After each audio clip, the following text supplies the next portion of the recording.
നമസ്കാരം. ഫ്രണ്ടി presence EMT news today പ്രധാന വാർത്തകൾ. സൗദിയിൽ എയർ ട്രാഫിക് കൺട്രോൾ സെന്ററിൽ ആദ്യമായി സൗദി വനിതകൾ ജോലിയിൽ പ്രവേശിച്ചു. 11 യുവതികളാണ് ജിദ്ദയിലെ എയർ ട്രാഫിക് കൺട്രോൾ ടവറിൽ ജോലി ആരംഭിച്ചത്. ഒരു വർഷം നീണ്ട air traffic control programme course വിജയകരമായി പൂർത്തിയാക്കിയാണ് ഇവർ ജോലിയിൽ പ്രവേശിച്ചത്. സൗദി എയർ നാവിഗേഷൻ സർവീസസ് കമ്പനിയും സൗദി സിവിൽ ഏവിയേഷൻ അക്കാദമിയും സഹകരിച്ചാണ് സൗദി യുവതികൾക്ക് എയർ ട്രാഫിക് കൺട്രോൾ മേഖലയിൽ പരിശീലനം നൽകിയത്. വ്യത്യസ്ത തൊഴിൽ മേഖലകളിൽ സൗദി യുവതികൾക്ക് ജോലി നൽകുന്നതിന് Saudi air navigation services company വലിയ പ്രാധാന്യം നൽകുന്നതായി കമ്പനി CEO എഞ്ചിനീയർ റയാൻ തൊറാബ്സൂനി പറഞ്ഞു. സ്ത്രീ ശാക്തീകരണത്തിന് പിന്തുണ നൽകുന്നതിനും പ്രാദേശിക തൊഴിൽ വിപണിയിൽ വനിതാ പങ്കാളിത്തം ഉയർത്തുന്നതിനുമുള്ള ശ്രമങ്ങളുടെ ഭാഗമായാണിത്. നിലവിൽ 15 യുവതികൾ air traffic control programme course പഠിക്കുന്നുണ്ട്. ഈ കോഴ്സ് പഠിക്കുന്ന സൗദി വനിതകളുടെ രണ്ടാം ബാച്ചാണിത്. കോഴ്സ് വിജയകരമായി പൂർത്തിയാക്കിയ ശേഷം ഇവർക്കും Saudi air navigation services company നിയമനം നൽകുമെന്ന് എഞ്ചിനീയർ റയാൻ തൊറാബ്സൂനി പറഞ്ഞു. News today, Jeddah.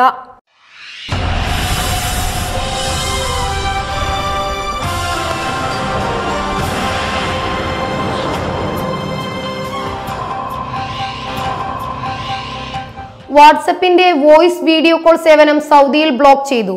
രാജ്യത്തെ നിയമവ്യവസ്ഥകൾ പൂർണ്ണമായും പാലിക്കാത്തതാണ് വാട്സപ്പ് വഴിയുള്ള സേവനങ്ങൾ നിർത്തലാക്കാൻ കാരണമായതെന്ന് communications and information technology commissioner governor അറിയിച്ചു. ഇന്റർനെറ്റ് വഴിയുള്ള വോയിസ് വീഡിയോ കോൾ സേവനങ്ങൾ നൽകുന്ന മറ്റു ആപ്പുകളിൽ സൗദിയിൽ ഈ സേവനങ്ങൾ ലഭ്യമാണ്. അൺലിമിറ്റഡ് പ്രീപെയ്ഡ് ഡാറ്റ സിം കാർഡുകൾ സൗദിയിൽ വിൽക്കുന്നത് communications and information technology commission വിലക്കുന്നില്ല. എന്നാൽ ഇതുമായി ബന്ധപ്പെട്ട് ലോകരാജ്യങ്ങളിൽ നിലവിലുള്ള നിയമങ്ങളും നയങ്ങളും unlimited prepaid data SIM card വിൽപ്പന അനുവദിക്കുന്നില്ല. സൗദിയിൽ പുതിയ ടെലികോം കമ്പനികൾക്ക് ലൈസൻസ് നൽകുന്നതിന് നിലവിൽ നീക്കമില്ല. പുതിയ ടെലികോം കമ്പനികൾ വിപണിയിൽ പ്രവേശിക്കേണ്ടത് എത്രമാത്രം ആവശ്യമാണെന്ന് വിശദമായി പഠിച്ച ശേഷം മാത്രമേ ഇക്കാര്യത്തിൽ തീരുമാനമെടുക്കുകയുള്ളൂ.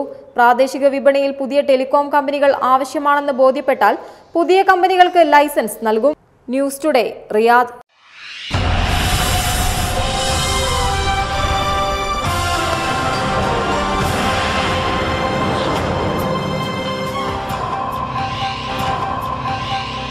ന്യൂസിലാൻഡിലെ ക്രൈസ്റ്റ് ചർച്ച് ഭീകരാക്രമണത്തിൽ കൊല്ലപ്പെട്ടവർക്ക് ഐക്യദാർഢ്യം പ്രഖ്യാപിച്ച് ഭരണകൂടവും ജനങ്ങളും രംഗത്തിറങ്ങിയത് ലോക ശ്രദ്ധ പിടിച്ചുപറ്റി. ഇരകൾക്കൊപ്പം നിന്നാണ് പത്രമാധ്യമങ്ങൾ ഉൾപ്പെടെ പുറത്തിറങ്ങിയത്. ലോകത്തെ അത്ഭുതപ്പെടുത്തിയാണ് ന്യൂസിലൻഡ് ജനത മാനവീയതയുടെ മാതൃക കാണിച്ചു തരുന്നത്. അത്രയേറെ പ്രശംസനീയമാണ് രാജ്യത്തിന്റെ ഭരണകൂടവും ജനങ്ങളും നടത്തുന്ന പ്രവർത്തനങ്ങൾ. ഭീകരാക്രമണത്തിന് ശേഷം പ്രധാനമന്ത്രി ജസീന്ത ആർഡേൺ സ്വീകരിച്ച നിലപാടുകളാണ് ഇതിൽ ഏറെ പ്രശംസിക്കപ്പെട്ടത്. ഖുറാൻ പാരായണത്തോടെ പാർലമെന്റ് ആരംഭിച്ചതും ഇരകൾക്ക് ഐക്യദാർഢ്യം പ്രഖ്യാപിച്ച് രംഗത്തിറങ്ങിയതും ഔദ്യോഗിക റേഡിയോയിലും ടെലിവിഷനിലും ബാങ്കുവഴി ജനങ്ങളിലേക്ക് എത്തിച്ചതും ശ്രദ്ധ നേടിയിരുന്നു. ന്യൂസിലൻഡിലെ പത്രങ്ങൾ ഉൾപ്പെടെ കൊല്ലപ്പെട്ടവർക്ക് ആദരവർപ്പിച്ചാണ് പുറത്തിറങ്ങിയത്. ഇസ്ലാമിന് അനുകൂലമായി വീശുന്ന കാറ്റിൽ ഇസ്ലാമോഫോബിയ കടപുഴകിയെന്നാണ് സാമൂഹിക സാംസ്കാരിക രംഗത്തെ പ്രമുഖർ സംഭവത്തിൽ പ്രതികരിച്ചത്. അവർ ന്യൂസിലാൻഡുകാരാണ്, അവർ നാം തന്നെയാണ് തുടങ്ങിയ ന്യൂസിലൻഡ് പ്രസിഡന്റിന്റെ പരാമർശങ്ങൾ ഇരകളോടൊപ്പം ഓടുകയും വേട്ടക്കാരനൊപ്പം നിലകൊള്ളുകയും ചെയ്യുന്ന ഭരണകൂട ഭീകരതയ്ക്കുള്ള ശക്തമായ മറുപടിയായതും ലോക ശ്രദ്ധ പിടിച്ചുപറ്റി. പ്രധാനമന്ത്രി പ്രവാചക വചനം ഉദ്ധരിച്ചുകൊണ്ട് സംസാരിച്ചതും മാനവസ്നേഹത്തിന്റെയും ഒരുമയുടെയും ഉത്തമ ഉദാഹരണമായി. ദാരുണ സംഭവം നടന്ന പള്ളിയിൽ ആയിരങ്ങൾ ഒത്തുകൂടിയ പ്രാർത്ഥനയ്ക്കിടെ പള്ളി ഇമാം ജമാൽ ഫൗദ നടത്തിയ പ്രഭാഷണം സ്നേഹാദ്രമായിരുന്നു. ലോകത്തെ കീറിമുറിച്ച പൈശാചിക ആശയം കൊണ്ട് രാജ്യത്തെ ഇല്ലായ്മ ചെയ്യാനാണ് ഭീകരൻ ശ്രമിച്ചതെന്ന് അദ്ദേഹം പറഞ്ഞു.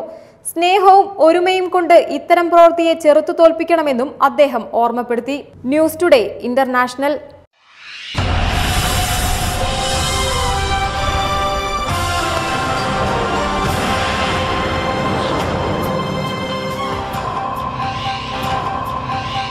കരിപ്പൂരിൽ നിന്നും എയർ ഇന്ത്യ നിയോ 320 ശ്രേണിയിൽപ്പെട്ട വിമാനം ഉപയോഗിച്ചുകൊണ്ട് മെയ് 3 മുതൽ ജിദ്ദയിലേക്ക് സർവീസ് ആരംഭിക്കുന്നു. ഇതിന് DGCA അനുമതി നൽകിയതായും ബുക്കിംഗ് ഉടനെ ആരംഭിക്കുമെന്നും ഫ്ലൈറ്റ് കോർഡിനേറ്റർ നവീൻ അറിയിച്ചു. ഞായർ, തിങ്കൾ, ചൊവ്വ, ബുധൻ, ശനി ദിവസങ്ങളിലാണ് ആദ്യഘട്ടത്തിൽ സർവീസ് നടത്തുക. അർദ്ധരാത്രി 12:05 പുറപ്പെടുന്ന വിമാനം പുലർച്ചെ 3 ജിദ്ദയിലെത്തും. കാലത്ത് 5 ജിദ്ദയിൽ നിന്നും തിരിച്ച് കരിപ്പൂരിലേക്ക് പുറപ്പെടുന്ന വിമാനം ഉച്ചയ്ക്ക് 1 മണിക്ക് കരിപ്പൂരിൽ ലാൻഡ് ചെയ്യും. ഞായർ, ചൊവ്വ ദിവസങ്ങളിൽ സമയക്രമത്തിൽ വ്യത്യാസമുണ്ട്. രാവിലെ 5 കരിപ്പൂരിൽ നിന്ന് പുറപ്പെടുന്ന വിമാനം 8 ജിദ്ദയിലെത്തും. ജംബോ 747 അടക്കം കോഡ് ചെയ്യപ്പെട്ട വലിയ വിമാനങ്ങൾ തന്നെ അധികം വൈകാതെ എയർ ഇന്ത്യ ജിദ്ദയിലേക്കായി ഇറക്കും.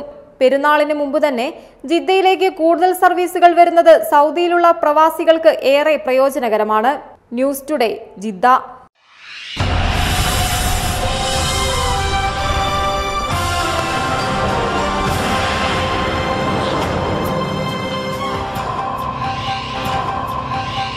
തിരഞ്ഞെടുപ്പ് പരാതികൾ അറിയിക്കാൻ പുതിയ ആപ്പ്. അയക്കുന്ന പരാതികളിൽ മേൽ ഉടനടി നടപടി ഉണ്ടാകുമെന്നതാണ് സി വിജിൽ ആപ്ലിക്കേഷന്റെ പ്രത്യേകത.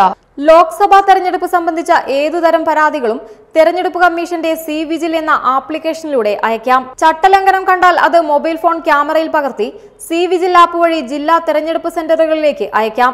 അവിടുന്ന് സന്ദേശം അതാത് നിയമസഭാ മണ്ഡലം സ്ക്വാഡുകൾക്ക് കൈമാറും. അവർ സ്ഥലത്തെത്തി നടപടി സ്വീകരിക്കുകയും സ്വീകരിച്ച നടപടി ഉടൻ പരാതിക്കാരനെ അറിയിക്കുകയും ചെയ്യും.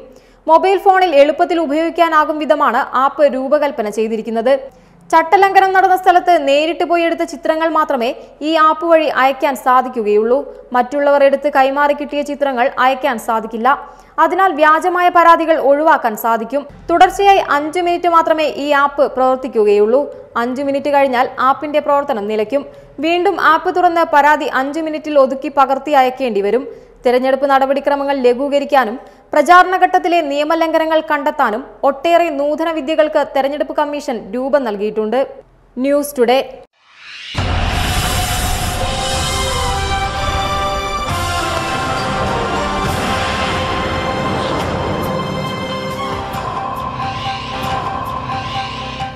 ആതുര സേവന രംഗത്തെ സൗദിയിലെ പ്രമുഖരായ ജരീർ മെഡിക്കൽ സെന്ററിന്റെ പുതിയ കോസ്മെറ്റിക് വിഭാഗം തുറന്നു പ്രവർത്തനം ആരംഭിച്ചു. ആധുനിക സംവിധാനങ്ങളോടെ തയ്യാറാക്കിയ പുതിയ വിഭാഗത്തിന്റെ ഉദ്ഘാടനം ഡയറക്ടർ മജീദ് ചീങ്ങോലി നിർവഹിച്ചു. സൗദിയിലെ സ്വദേശികൾക്കും വിദേശികൾക്കും ഒരുപോലെ ഉപകാരപ്രദമായ ശരീര സൗന്ദര്യത്തെ ശാസ്ത്രീയമായി മാറ്റിയെഴുതുവാൻ ആധുനിക മെഡിക്കൽ സംവിധാനങ്ങളെ ഉപയോഗപ്പെടുത്തിക്കൊണ്ടുള്ള നൂതന സംവിധാനങ്ങളാണ് ജരീർ മെഡിക്കൽ സെന്റർ തയ്യാറാക്കിയിരിക്കുന്നതെന്ന് മാനേജ്മെന്റ് അറിയിച്ചു. ആധുനിക സംവിധാനങ്ങളോടെ തയ്യാറാക്കിയ പുതിയ വിഭാഗത്തിന്റെ ഉദ്ഘാടനം ഡയറക്ടർ മജീദ് ചിങ്ങോലി നിർവഹിച്ചു. കോസ്മെറ്റിക് ഗ്രൂപ്പിന്റെ മറബ് സെക്ഷനുകളുടെ ഉദ്ഘാടനം സാമൂഹ്യ പ്രവർത്തകൻ ബഷീർ പാണക്കാട്, നൌഫൽ, സൗദി പ്രമുഖൻ ഖാലിദ് എന്നിവർ നിർവഹിച്ചു. ഷിഹാബ് കൊട്ടുകാട് ആശംസാ പ്രസംഗം നിർവഹിച്ചു. ജരീർ മെഡിക്കൽ സെന്ററിന് റിയാദിലെ പൊതുസമൂഹം നൽകി വരുന്ന പിന്തുണയ്ക്ക് മാനേജ്മെന്റ് നന്ദി രേഖപ്പെടുത്തി. ജരീർ മാനേജ്മെന്റിന് വേണ്ടി ഫഹദ്, സുമൻ എന്നിവർ നേതൃത്വം നൽകി. റിയാദിലെ ജീവകാരുണ്യ രംഗത്തും സാമൂഹ്യ സാംസ്കാരിക രംഗത്തും പ്രവർത്തിക്കുന്ന ഒട്ടേറെ സംഘടനകളോടൊപ്പം സഹായകരമായി പ്രവർത്തിക്കുന്ന ജരീർ മെഡിക്കൽ സെന്റർ അതിൻ്റെ ഒരു പുതിയ തലത്തിലേക്ക് നീങ്ങുകയാണ്. ഒരു പുതിയ സെക്ഷൻ, ഒരു പുതിയ ഡിപ്പാർട്ട്മെന്റ് തന്നെ അവർ നമുക്ക് വേണ്ടി റിയാദിലെ പൊതുസമൂഹത്തിന് വേണ്ടി സമർപ്പിക്കുകയാണ്. അതുകൊണ്ട് തന്നെ അതിന്റെ മാനേജ്മെന്റിന് അതുമായി ബന്ധപ്പെട്ടുകൊണ്ട് പറയേണ്ടതുണ്ട്. ഓക്കെ, എന്താണ് ഈ ഒരു പുതിയ സെക്ഷൻ? എന്താണ് what is the speciality of this new department, new section? അതായത് ഇന്ന് നമ്മളിവിടെ ഓപ്പൺ ചെയ്തിരിക്കുന്നത് ബ്യൂട്ടി കോസ്മെറ്റിക് ക്ലിനിക്കാണ്. ഡെർമറ്റോളജിയുടെ ബ്യൂട്ടി ആൻഡ് കോസ്മെറ്റിക് ക്ലിനിക് എന്നുള്ള ഒരു പ്രത്യേക ഒരു ഡിപ്പാർട്ട്മെന്റ് ആണ് തുറന്നത്, ഇനാഗ്രേഷൻ നടത്തുന്നത്. അതിൽ നമുക്ക് ഏറ്റവും വലിയൊരു ഭാഗ്യം നമ്മുടെ എന്ന് വെച്ചാൽ ഒരു 17 വർഷത്തെ എക്സ്പീരിയൻസ് ഉള്ള ഒരു ഡോക്ടർ സാക്കിന, ഇന്ത്യൻ, ഹൈദരാബാദിൽ നമുക്ക് കിട്ടിയിട്ടുണ്ട്. ഇവിടെ ലേസർ ട്രീറ്റ്മെന്റ് ചെയ്യാനും അതേപോലെ തന്നെ സ്കിന്നും ഹെയറും ലേസർ കണ്ടും, പിന്നെ കെമിക്കൽ പീലിംഗ്, അതേപോലെ ബോട്ടക്സ്, ഫില്ലേഴ്സ്, PRP എന്നുള്ള വലിയ വലിയ പ്രൊസീജിയേഴ്സ് ചെയ്യാനുള്ള ഒരു അനുവാദം കൂടി നമുക്ക് മിനിസ്റ്റർ ഓഫ് ഹെൽത്ത് ലഭിച്ചിട്ടുണ്ട്.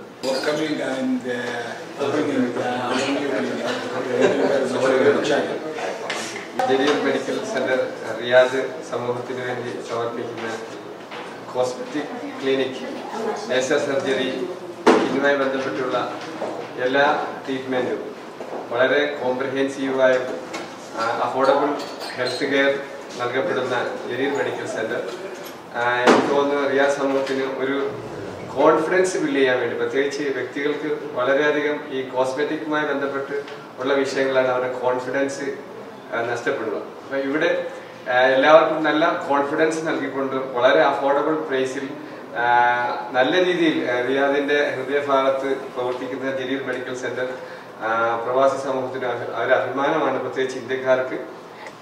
ഇന്ന് നമ്മളിവിടെ ഓപ്പൺ ചെയ്ത കോസ്മെറ്റിക് ആൻഡ് ബ്യൂട്ടി ക്ലിനിക്കിൻ്റെ ഉദ്ഘാടനം നടത്തിയിരിക്കുകയാണ്. അതിലേക്ക് എല്ലാ നല്ലവരായ പ്രവാസി സുഹൃത്തുക്കളെ, നാട്ടുകാരെ, മറ്റ് സൗദി സുഹൃത്തുക്കളെ എല്ലാവരെയും ഈ കിംസ് ജലീലിലേക്ക് സ്വാഗതം ചെയ്യുന്നു. News today, Riyadh.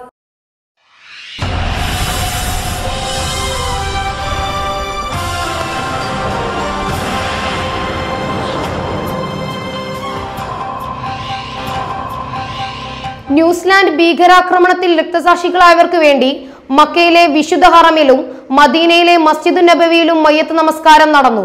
ഇരു ഹറമുകളിലും നടന്ന മയ്യത്ത് നമസ്കാരങ്ങളിൽ ലോകത്തിന്റെ വിവിധയിടങ്ങളിൽ നിന്നെത്തിയ ലക്ഷക്കണക്കിന് തീർത്ഥാടകരും സ്വദേശികളും വിദേശികളും പങ്കെടുത്തു. വിശുദ്ധ ഹറമിൽ ഷെയ്ഖ് ഡോക്ടർ മാഹിർ അൽമു ഐക്കിലിയും മസ്ജിദുൻ നബവിയിൽ ഷെയ്ഖ് അബ്ദുള്ള അൽബഈജാനും നേതൃത്വം നൽകി.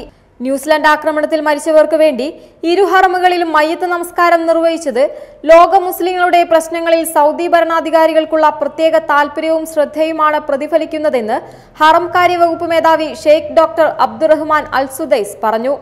ഏതെങ്കിലും വിഭാഗക്കാർക്കെതിരായ വിദ്വേഷ പ്രചാരണം നടത്തുന്നതും അക്രമം പ്രേരിപ്പിക്കുന്നതും ഭീകരതയും തീവ്രവാദവുമാണെന്ന് ഹറം ഇമാം ഷെയ്ഖ് ഡോക്ടർ മാഹിർ അൽമു ഐക്കിലി പറഞ്ഞു.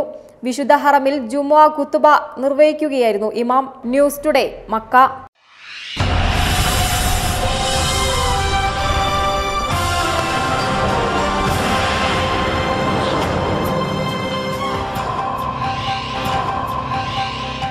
ഏതാനും രാജ്യക്കാർക്ക് കുവൈത്ത് അന്താരാഷ്ട്ര വിമാനത്താവളം വഴിയുള്ള ട്രാൻസിറ്റ് യാത്ര നിരോധിച്ചു എന്ന വാർത്ത കുവൈത്ത് എയർവേസ് നിഷേധിച്ചു. പ്രാദേശിക കുവൈത്തി പത്രം നൽകിയ വാർത്ത സമൂഹ മാധ്യമങ്ങളിൽ പ്രചരിച്ചതോടെയാണ് കമ്പനി വിശദീകരണം നൽകിയത്. കുവൈത്ത് എയർവേസ് വിമാനങ്ങളിൽ 9 രാജ്യക്കാർക്ക് വിലക്കുള്ളതായി കമ്പനി ചെയർമാൻ യൂസുഫ് അൽ ജാസിം വെളിപ്പെടുത്തിയെന്നായിരുന്നു വാർത്ത. കുവൈത്ത് എയർവേസ് വിമാനങ്ങളിൽ കയറുന്നതിനും കുവൈത്ത് എയർപോർട്ടിലൂടെ ട്രാൻസിറ്റായി മറ്റു രാജ്യങ്ങളിലേക്ക് കടന്നുപോകുന്നതിനും ഈ രാജ്യക്കാർക്ക് സുരക്ഷാ വകുപ്പുകളാണ് വിലക്ക് ബാധകമാക്കിയതെന്നും ആഭ്യന്തര വിദേശ മന്ത്രാലയങ്ങളുമായി ഏകോപനം നടത്തിയതല്ലാതെ ഈ രാജ്യക്കാരെ കുവൈത്ത് എയർവേസ് വിമാനങ്ങളിൽ കയറുന്നതിന് അനുവദിക്കില്ലെന്നും വാർത്തയിൽ പറഞ്ഞിരുന്നു. ഇത്തരത്തിലുള്ള ഒരു പ്രസ്താവനയും പുറപ്പെടുവിച്ചിട്ടില്ലെന്നും വാർത്ത പൂർണ്ണമായും അസത്യമാണെന്നും കുവൈത്ത് എയർവേസ് ട്വീറ്റ് ചെയ്തു. News today, Kuwait.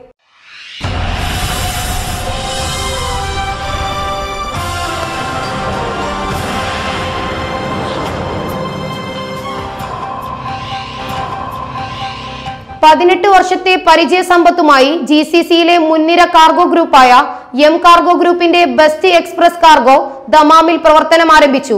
Naushad Baqavi ഉദ്ഘാടനം ചെയ്തു. ബെസ്റ്റ് എക്സ്പ്രസ് കാർഗോയുടെ 7ാമത്തെ ബ്രാഞ്ചാണ് നൌഷാദ് ബാഖവി ഉദ്ഘാടനം ചെയ്തത്.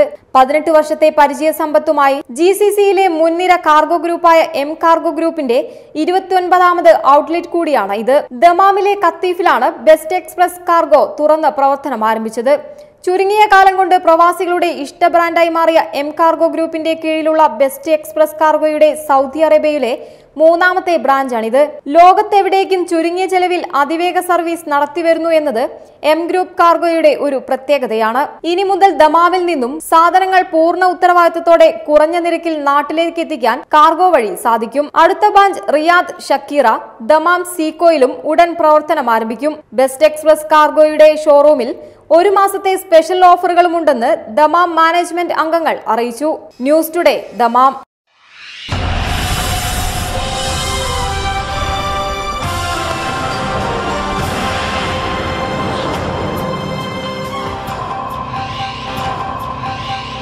അഞ്ച് പതിറ്റാണ്ടിന്റെ പ്രവാസത്തിന് വിരാമമിട്ട് കൊല്ലം ജില്ലയിലെ പുത്തൻതെരുവ് സ്വദേശി നൂർമഹലിൽ ഷംസുദ്ദീൻ കുഞ്ഞ് നാട്ടിലേക്ക്.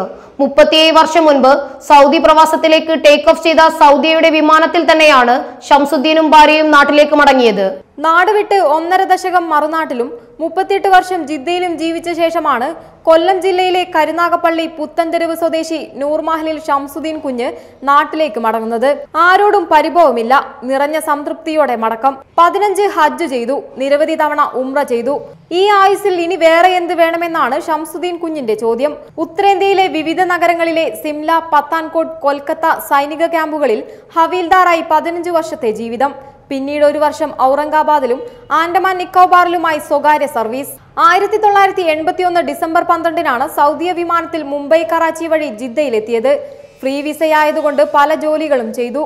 പിറ്റേ വർഷം അൽഹറമൈൻ കമ്പനി ഫോർ ഇൻഡസ്ട്രീസിൽ ജോലിക്ക് കയറി. ഡ്രൈവിംഗ് ലൈസൻസ് എടുത്തു. ജിദ്ദയിൽ നിന്ന് 40 കിലോമീറ്റർ അകലെ ഉസ്ഫാനിലാണ് അന്നും ഇന്നും ഈ കമ്പനി.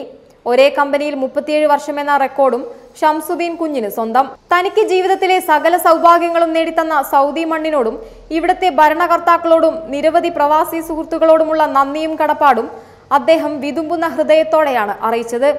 മിലിറ്ററി ജീവിതത്തിലും സൗദി പ്രവാസത്തിലെ 21 വർഷവും ഭാര്യ നബീസ ബീവിയും കൂടെയുണ്ട്. 37 വർഷം മുമ്പ് സൗദി പ്രവാസത്തിലേക്ക് ടേക്ക് ഓഫ് ചെയ്ത സൗദിയുടെ വിമാനത്തിൽ തന്നെ ഷംസുദ്ദീൻ കുഞ്ഞിനും ഭാര്യ നബീസ ബീവിക്കും നാട്ടിലേക്ക് മടങ്ങാൻ കഴിഞ്ഞതും വിധി നിയോഗമാണ്. News today, Jeddah.